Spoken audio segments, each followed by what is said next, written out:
Hello मित्रों, नमस्कार। और कैसे हैं आप लोग? और पढ़ाई लिखाई कैसी चल रही है? उम्मीद है कि पढ़ाई लिखाई आप लोगों की अच्छी ही चल रही होगी। और मित्र, जैसा कि हम आपको सिंधु सभ्यता के बारे में बता रहे थे, सिंधु सभ्यता की जो नगर योजना थी उसके बारे में मैं आपको बता दिया था। पिछली क्लास में नगर योजना के बारे में मैंने आपको बता दिया था। आज इस सिंधु सभ्यता की जो हमें आर्थिक दशा जो है, सिंधु सभ्यता के लोग जैसे नगरों में जो हमने बताया था, भवन निर्माण, नालियाँ, सड़कें आदि बताया था तो आज उसी प्रकार आर्थिक स्थिति में सिंधु सभ्यता के लोग किस तरीके से कृषि करते थे, कि पशुपालन क्या करते थे, किस चीज़ का प्रयोग करते थे, और कौन सी प्रणाली इनकी जो है व्यापार की थी, इनके वाट कितने के थे, बाट जो होते थे, माप तौल क्या होता था, ये सारी चीज़ें आज इनकी आर्थिक जो सिंधु घाटी सभ्यता के लोगों की थी, आर्थिक दशा जो थी, आज मित्र हम आप उसके बारे में बताएंगे। और सभी मित्र आ जाएं, ज़्यादा से ज़्यादा लोग जुड़ जाएं क्लास में। और बहुत ही अच्छी तरीके से मैं आपको जो परीक्षाओं में क्वेश्चन आते हैं, मेन पॉइंट टू पॉइंट उसी को बता रहे हैं। तो मित्र, आप सभी लोग अब क्लास को जुड़िए। और ज़्यादा से ज़्यादा लोग, सबसे पहले एक काम ये करिए कि आप जब भी क्लास को देखिए तो मित्र कॉपी और पेन एक ज़रूर रखिए। जितने भी पॉइंट हैं, जितने मैंने वाइट बोर्ड पे लिखा है, उस पॉइंट को आप नोट कर लीजिए। और कुछ पॉइंट मैं बताता हूँ उसको भी आप नोट कर लीजिए। और जहाँ समझ में ना आए प्लीज़ आप कमेंट करके मुझे बताएं। और मित्र, सभी मित्र जल्दी से जल्दी जुड़ जाएं हमारे YouTube channel youth success Prayagraj पे। और मित्र, आप लोगों की संख्या बढ़ नहीं रही है। मैं रोज़ डेली आप लोगों से रिक्वेस्ट करता हूँ, इतनी मेहनत करता हूँ इतनी गर्मी में, बस आप लोगों से बस इतना ही सिर्फ रिक्वेस्ट करता हूँ कि कम से कम आप वीडियो को ज़्यादा से ज़्यादा शेयर करें और लाइक करें। बस इतना ही आपको चाहिए। और तो हम आपको ज्ञान जो है फ्री में दे रहे हैं। बस हमारे चैनल को थोड़ा सा बढ़ाइए, जिससे हमारा उत्साह बढ़े और अच्छा करें, और भी सुविधाओं का जो हम प्रबंध कर सकें, जिससे वो सब सारी चीज़ें आपको देने का प्रयास करें। तो आइए मित्र, जो है क्लास को आगे बढ़ाते हुए हम इनके सिंधु घाटी सभ्यता की जो आर्थिक दशा है उसमें क्या क्या है, उन सब चीज़ों के बारे में हम आपको बताते हैं। तो जैसे सिंधु घाटी सभ्यता की आर्थिक दशा जो इनकी सबसे पहली विशेषता थी, तो इनकी कृषि था, पशुपालन था, उद्योग धंधे थे, और व्यापार और वाणिज्य थे। यही इनकी जो है आर्थिक दशाएं थी। और माप, वाट, मुहर जो थे, ये कहाँ से व्यापार करते थे, कहाँ से नहीं करते थे, सारी चीज़ें मैं आपको चल रहा हूँ क्रम से बताऊँगा। सबसे पहले हम आज देखते हैं कृषि। सिंधु घाटी सभ्यता की जो आर्थिक दशा, कृषि की बहुत महत्वपूर्ण भूमिका है। वहाँ की सिंधु घाटी के सभ्यता मित्र कृषि से परिचित थे, क्योंकि हमें कुछ साक्ष्य ऐसे प्राप्त हुए, क्यों लिखित साक्ष्य न मिलने की वजह से हमें बहुत अच्छी तरीके से जानकारी नहीं मिल पाती है।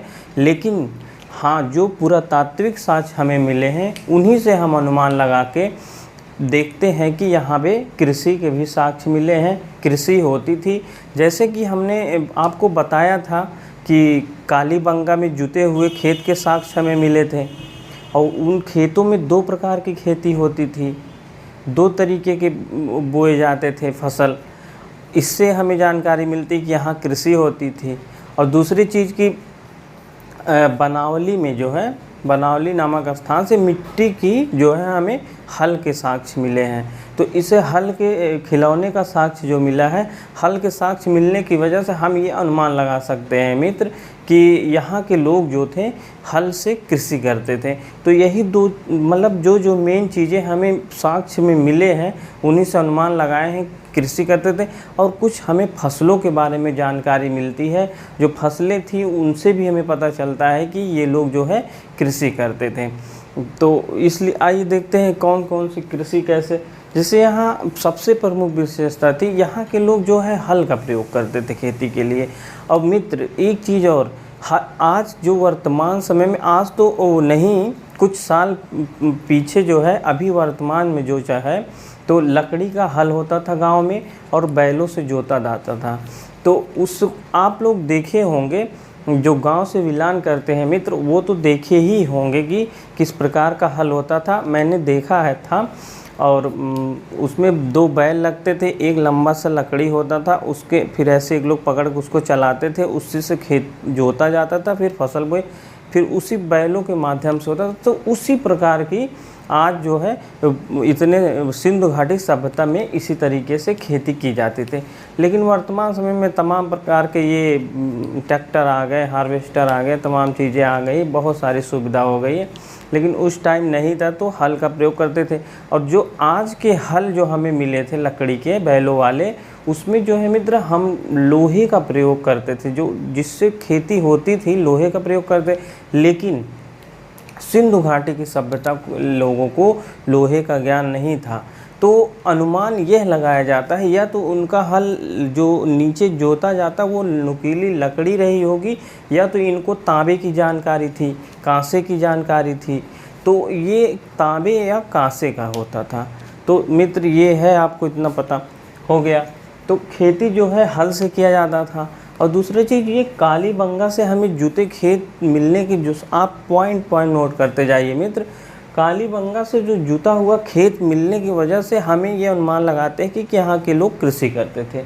और बनावली में हमें मिट्टी का हल जो मिला है, तो वही हमने जो आपको बताया कि मिट्टी का हल या तो लकड़ी का या कांसे का होता था, बनावली से जो मिला है। और सबसे प्रमुख विशेषता एक है, यहाँ से 9 प्रकार की साक्ष्य, 9 प्रकार की खेती का साक्ष्य हमें मिलता है। 9 प्रकार की खेती का साक्ष्य मिलता है, जिसमें आप देखिए जौ था, बाजरा था, दलहन थी, तिलहन थी, तरबूजा था, नारियल था, नींबू था, अनार था और कपास था। ये 9 प्रकार की खेती के साक्ष्य हमें मिलते हैं। और सबसे प्रमुख जो सिंधु घाटी सभ्यता के लोगों का प्रमुख खाद्यान्न था मित्र, वो था जौ और गेहूँ। और ये एक चीज़ और, यहाँ के जो लोग थे इनको जो है धान के बारे में बहुत कम जानकारी मिलती है। तो हमें दो जगहों से, सिर्फ सिंधु घाटी की सभ्यता से 2 जगहों से हमें धान के मतलब धान के उत्पत्ति का साक्ष्य मिलता है। एक था लोथल और दूसरा था रंगपुर से। तो ये 9 प्रकार के खेतियों में मित्र, जैसे जो मैंने बताया आपको, जौ, बाजरा, दलहन, तिलहन, दलहन में मटर का प्रयोग, चने का प्रयोग और भी चीज़ों का, तमाम ये दलहनी फसल का ये खेती करते थे। और तिलहन के फसल में जो था ये सरसों का भी साक्ष्य मिलता है। जो कालीबंगा से जुते हुए खेत में 2 फसलों का साक्ष्य मिलता है, एक सरसों और एक मटर का साक्ष्य मिलता है। तो ये अनुमान लगाते हैं कि सरसों। और हड़प्पा से हमें तरबूज के बीज के साक्ष्य मिलते हैं।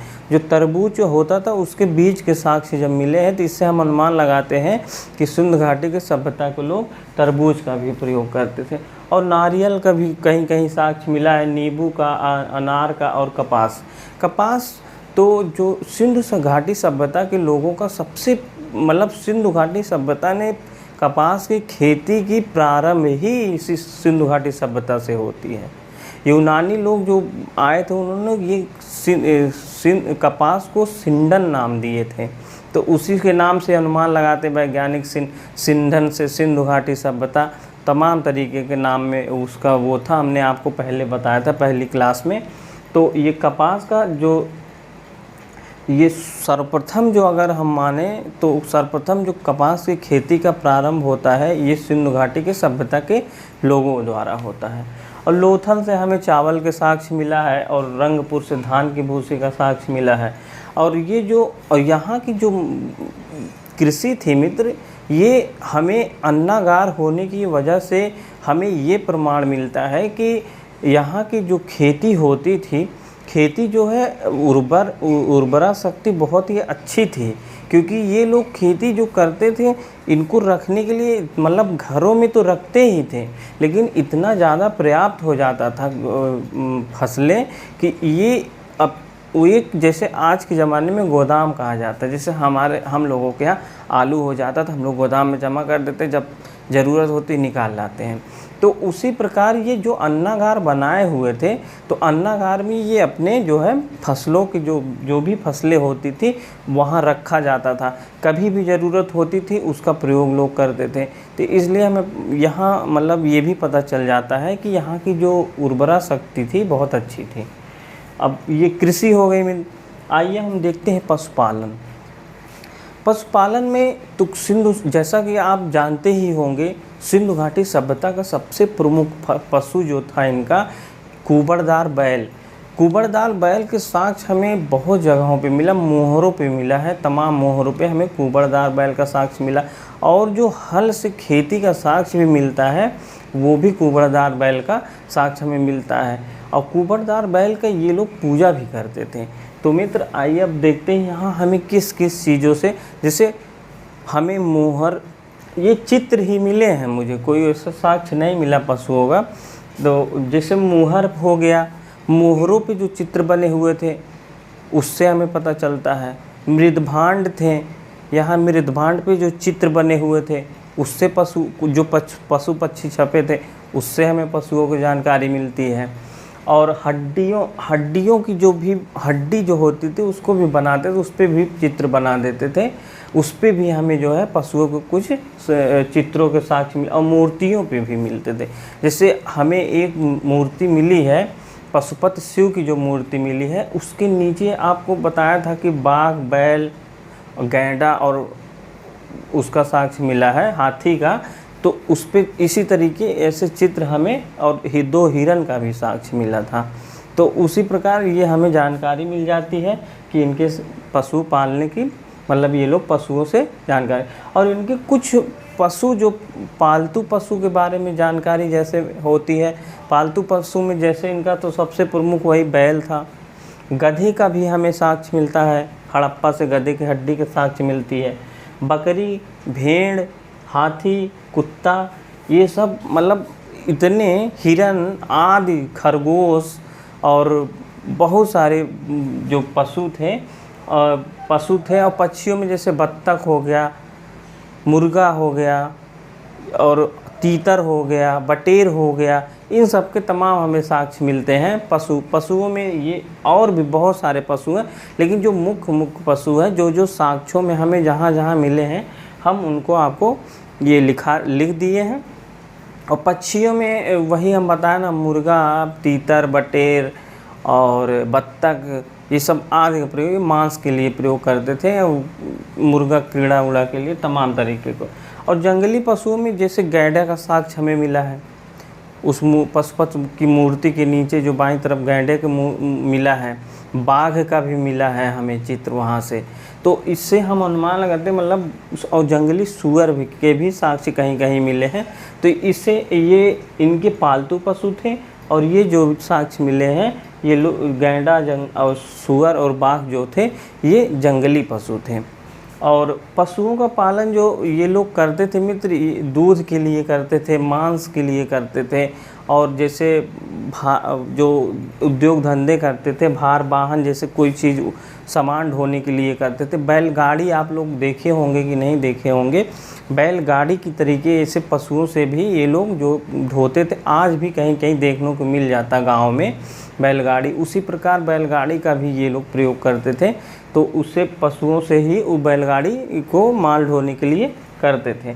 और कृषि में भी साक्ष्य मिलता, वो बनावली से हमें हल मिला, हल उसके दो पशुओं की मूर्ति मिली है खिलौना के रूप में। तो उससे पता चलता है कि पशुओं द्वारा जो है हल कृषि भी की जाती थी।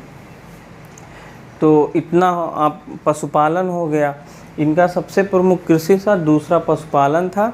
और उद्योग धंधों में हम देखते हैं, इनका जो उद्योग धंधा था मित्र बहुत विकसित अवस्था में था, विकसित अवस्था में था। और सबसे प्रमुख उद्योग जो यहाँ का था सूती वस्त्र का उद्योग था, जो सिंधु घाटी सभ्यता का उद्योग था। सबसे प्रमुख उद्योग था यहाँ सूती वस्त्र का। हमें कुछ स्थानों से सूती वस्त्र के साक्ष्य मिले हैं। और ये मोहनजोदड़ो तो सूती वस्त्र का सबसे प्रमुख केंद्र था। यहाँ से सूती वस्त्र का सबसे प्रमुख केंद्र था। वहाँ के लोग जो थे, जो कपड़े में प्रयोग करते थे पहनने में, धोती और शाल को प्रयोग करते थे पुरुष, और महिलाएं एक छोटा सा कपड़ा नीचे पहनती थी और शाल का प्रयोग करती थी। तो वो भी सूती कपड़े का होता था। इसलिए हम अनुमान लगाते हैं कि सबसे ज़्यादा सूती वस्त्र का यहाँ होता था उद्योग धंधा। और जैसे कालीबंगा से एक अस्तूरा मिला है। अस्तूरा आप जानते होंगे, जिससे हमारी दाढ़ी को नाई लोग शेविंग करते हैं, जिससे शेविंग करते हैं दाढ़ी को, जिसे बनाते हैं, वो अस्तूरा होता है। उसी को, जैसे ये अस्तूरा हो गया, इसी को कपड़े में ऐसे लपेटा हुआ मिला था। तो वहाँ, और वो भी जो कपड़े से लपेटा गया था वो सूती कपड़ा था। तो सूती कपड़ा ये कालीबंगा से हमें मिल गया। और लोथल से एक मोहर मिली है, जैसे मिट्टी की मोहर थी, उस पर कपड़े से, जब अभी कोई भी चीज़ अभी ले लीजिए मिट्टी का, उस पर किसी कपड़े से ऐसे दबा दीजिए तो उसे कपड़े का निशान बन जाता है। तो उसी प्रकार हमें यहाँ से लोथल से जो है कि मुहर पे कपड़े के निशान के साक्ष्य मिले हैं। और उद्योग में ये लोग हाथी दाँत का उद्योग करते थे। जैसे हाथी दाँत का प्रयोग ये लोग आभूषणों को बनाने में करते थे। आभूषण आज भी मिलता है कहीं ना कहीं, वो हाथी दाँत के कंगन मिलते हैं, चूड़ियाँ मिलती हैं। तो ये लोग जो है, उस समय तो उतना ज़्यादा ये सोना चांदी ये सब नहीं था, तो ये लोग आभूषण के रूप में जो है हाथी दाँत का प्रयोग करते थे। कंगन में, गले का हार में, नाक में, कान में पहनने वाला झुमके, तमाम तरीके के हाथी दाँत के जो है आभूषण। फर्नीचर के भी साक्ष्य मिले, जैसे लकड़ियों का जो है, कीमती लकड़ियों को जो बैठने के लिए अपना फर्नीचर का प्रयोग करते थे। और सौंदर्य प्रसाधन के बारे में आपको पता ही होगा, बताया ही था मैंने। कालीबंगा से जैसे मनके का कारखाना मिला है, और उसके बाद वहीं चूड़ियों के साक्ष्य मिले हैं, और भी लिपस्टिक का साक्ष्य मिला, पाउडर, तमाम तरीके के जो सौंदर्य प्रसाधन के साक्ष्य, इसके भी हम उद्योग धंधा यहाँ होता था। और ईंट का भी, क्योंकि ईंट का उद्योग में, जैसे आज के ज़माने में जब भी किसी मकान को बनाने की या भवन की ज़रूरत होती है, तो हमें ईंटों का प्रयोग के लिए सबसे पहले हमें भट्ठे पे जाना होता है। तो भट्ठा आज के वो भी एक उद्योग धंधा है। तो उसी प्रकार उस समय पक्की ईंटों का और कच्ची ईंटों का बहुत प्रयोग, भवनों के निर्माण में तो सबसे ज़्यादा पक्की ईंटों का प्रयोग होता था। तो इसलिए जो है पक्की ईंटें, ऐसा तो है नहीं कि सब लोग घर में बनाते, कहीं ना कहीं एक उसका भट्ठा रहा होगा। तो उसके साक्ष्य से हम अनुमान लगाते हैं कि यहाँ जो है ईंटों का प्रयोग जो है, ईंटों का भी उद्योग होता था। और दो साक्ष्य भी मिले हैं हमें भट्ठों के, जैसे हड़प्पा से 14 ईंटों के साक्ष्य के, 14 जो है ईंट भट्ठे का साक्ष्य मिला है। और मोहनजोदड़ो से हमें 7 ईंट भट्टों का साक्ष्य मिला है। तो ये रहा इनका उद्योग धंधा। अब आइए देखते व्यापार और वाणिज्य। सिंधु घाटी की सभ्यता को जो व्यापार था वो भी विकसित अवस्था में, बहुत विकसित अवस्था में था मित्र। और इनका जो व्यापार था बाह्य देशों से भी था और आंतरिक प्रदेशों से भी था। जैसे आज भी वर्तमान समय में इस चीज़ को अपना, जैसे हम आज वर्तमान समय में अमेरिका से कुछ लेते हैं, वहाँ से निर्यात करते हैं, यहाँ से कुछ आयात करते हैं, उसी प्रकार ये भी कुछ देश थे, उनसे जो है सिंधु घाटी के सभ्यता के लोग व्यापार करते थे। और ये व्यापार का साक्ष्य हमें मोहरों से मिला है। जैसे कि यहाँ सिंधु घाटी सभ्यता के मोहर जिस प्रकार थे, उसी प्रकार वहाँ के भी मोहर मिलने से ये पता चलता है कि ये दोनों देश आपस में व्यापार करते थे। और नाव के साक्ष्य मिलने की वजह से और बंदरगाह का साक्ष्य मिलने की वजह से हम ये अनुमान लगाते हैं कि सिंधु घाटी के सभ्यता के लोग कहीं ना कहीं व्यापार करते रहे होंगे। तो ये देखिए, मेसोपोटामिया हो गया, फारस, मिस्र, क्रीट और ईरान, ये इतने देशों से जो है सिंधु घाटी की सभ्यता के लोग व्यापार करते थे। और ये सब हमें मोहरों से मिलते हैं और कुछ यहाँ से। और इनका जो उस समय तो सिक्कों का हमें कहीं साक्ष्य मिलता नहीं है, मुहर का मिलता है। मुहर का प्रयोग भी वस्तु की तरीके होता था। तो इसलिए मित्र, यहाँ के जो मोहरें मिली हैं वो वस्तु विनिमय प्रणाली के नहीं, वो वस्तु मतलब वस्तु कहा जा सकता है, वो सिक्के नहीं, पैसे उसमें नहीं आएंगे। तो इन यहाँ के जो है वस्तु विनिमय, जैसे यहाँ से जो है भारत, जैसे सिंधु घाटी सभ्यता से ये लोग जैसे भेज देते थे सामान, कोई भी सामान वहाँ से मंगाते थे और वहाँ से भी सामान आता था, तो इसको वस्तु विनिमय प्रणाली का, वस्तु के बदले वस्तु। जैसे अब सूती कपड़ा, मनका, लाजवर्त, मणि और इमारती लकड़ी और पशु पक्षी, ये जो है भारत निर्यात करता था। भारत इन सब चीज़ों का जो है, सूती कपड़ा प्रमुख केंद्र ही था मोहनजोदड़ो और हड़प्पा, तो यहाँ से जो है, और मनके का कारखाना भी यहाँ था और सौंदर्य प्रसाधन भी थे और लाजवर्त मणि भी थी, इमारती लकड़ियाँ भी भारत में पाई गई, पशु पक्षियों के बारे में हमने आपको बताया ही। तो इससे, और सबसे ज़्यादा जो ये व्यापार होता था, इन सब का व्यापार विदेशों से होता था, लेकिन सबसे ज़्यादा जो इस सब चीज़ों की मांग थी वो मेसोपोटामिया से सबसे ज़्यादा मांग होती थी। मेसोपोटामिया के लोग ये सब जितने भी चीज़ें हमने आपको बताई, कपड़ा, मनका, लाजवर्त मणि, इमारती लकड़ी, पशु पक्षी, सब मेसोपोटामिया के लोग बहुत ज़्यादा इसका मांग करते थे। ये तो बाह्य व्यापार हो गया। अब आइए हम देखते हैं जो मतलब बाह्य व्यापार, और जो बाह्य व्यापार प्रदेश आंतरिक व्यापार जो है, उसमें भी अलग अलग प्रदेशों से क्या क्या लिया गया है। तो ये राजस्थान से जो है मित्र तांबा आता था, अजमेर से जो है शीशा आता था, काठियावाड़ से बहुमूल्य पत्थर के साथ मिलते हैं, मंगाए जाते थे, मद्रास से तांबा मंगाया जाता था, मद्रास से तांबा मंगाया जाता था। और कोलार की खान जो कर्नाटक में है, आज भी हमें वहाँ से सोना मिलता है, तो वहाँ से सोना मिलता था। अफ़गानिस्तान से लाजवर्त मणि मिलता है, जम्मू कश्मीर से हमें जो है वो उस वहाँ से केसर ये सब मंगाते थे। तो इस तरीके ये इनका व्यापार हो गया, और इनका व्यापार जो था वस्तु विनिमय प्रणाली पर आधारित था। और व्यापार मित्र, जो व्यापार का माध्यम था वो जल के माध्यम से था और स्थल के माध्यम से था। जल के माध्यम का हमें ये पता चलता है कि जल के माध्यम का होने का, जिससे मोहनजोदड़ो से हमें नाव के साक्ष्य मिले हैं, लोथल से गोदीवाड़ा बंदरगाह और नाव के भी साक्ष्य मिलने की वजह से हम ये अनुमान लगाते हैं कि सिंधु घाटी की सभ्यता के लोग जो है नाव से व्यापार करते थे, जल मार्ग से, और स्थल मार्ग से बैलगाड़ी का साक्ष्य मिलने की वजह से ये हम अनुमान लगाते हैं कि ये स्थल मार्ग से भी व्यापार करते थे। और इनका मित्र एक चीज़ और बता दें, आप लोग नोट कर लीजिए, आप लोग इसको नोट कर लीजिए, इनका जो माप का बाट था, जैसे आज हम देखते हैं अपने यहाँ 1 किलो, 2 किलो, 250 ग्राम, 100 ग्राम जो लोहे का बाट होता है, उस प्रकार इनके बाट मिले थे जो आयताकार थे, और इन आयताकार थे और वो घन में थे। जैसे 16, इनका सबसे कम जो था वो 16 का था, 16 के गुणज था, 16, 32 ऐसे ऐसे करके इनके जो है 16, 32, 46 ऐसे करके इनके जो है बाट होते थे नाप तौल के। तराजू भी के भी साक्ष्य मिले हैं। और इनका जो नाप था, जैसे आज भी हम लोग, जैसे आज मीटर हो गया है, मीटर, जैसे अब मीटर से नाप लेते किसी चीज़, पहले क्या होता था कि हाथ से ऐसे नापा जाता था, ऐसे करके यहाँ से लेके किसी भी चीज़ को हाँ ऐसे पकड़ाया तो इसको एक हाथ बोला जाता है। तो एक हाथ का जो था वो 37.7 सेमी जो ऐसे होता था एक हाथ, वो जो है उससे भी जैसे कपड़े उपड़े नापना रहा होगा इन लोगों को, तो एक हाथ का प्रयोग ऐसे करके नापते थे। और यहाँ की जो मोहरें मिली हैं मित्र, वो मोहरें अभी हम आपको मोहर के बारे में अलग से बताएंगे। ये तो आज ये जो सिंधु घाटी सभ्यता की आर्थिक दशा जो थी इसके बारे में हमने आपको बताया और मेन पॉइंट बताया और लिखाया भी है, इसको आप नोट कर लीजिए, इससे बाहर कहीं नहीं आना मित्र।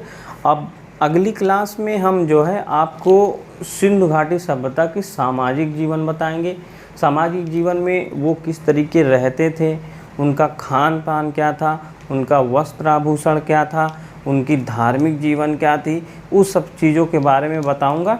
तो ठीक है मित्र, हम उम्मीद करते हैं कि आपको समझ में आया ही होगा और आप लोग अच्छे से मेहनत से पढ़ते रहिए और ज़्यादा से ज़्यादा संख्या में लोग जुड़े ताकि पढ़ाने में मज़ा भी आए। और मित्र बहुत अच्छे से आप लोग पढ़ाई करिए और मस्त रहिए एकदम। पढ़ते रहिए, पढ़ाई से कोई समझौता नहीं करना है। उसके बाद और एक नोट्स जो हम बता रहे बार बार आपको कहते हैं कि नोट्स एक जो पतली कापी पेन आप लेके बैठोगे ना, वो बहुत ही इम्पॉर्टेंट। वो परीक्षा के समय से तो सारी चीज़ें जो बताया हूँ वो किताबों में मिल जाएंगी, लेकिन किताबों में आप बहुत सारी चीज़ें पढ़ेंगे तब एक एक पॉइंट मिलेगा। हम यहाँ पूरा किताबों का छांट के जो जो परीक्षाओं में पूछे गए हैं, जो पूछे जाने की संभावना है, सारी चीज़ें पॉइंट टू पॉइंट जो है बना लिया हूँ। और वही चीज़ है जो हम आपको यहाँ पे लिखाता हूँ और बताता हूँ। और जो भी चीज़ें आपको ना समझ में आए तो मित्र आप मुझे बताइए कमेंट करके, और आप अच्छे से पढ़िए। तो ठीक है मित्र, अब मिलते हैं कल अगली क्लास में। जय हिंद, जय भारत।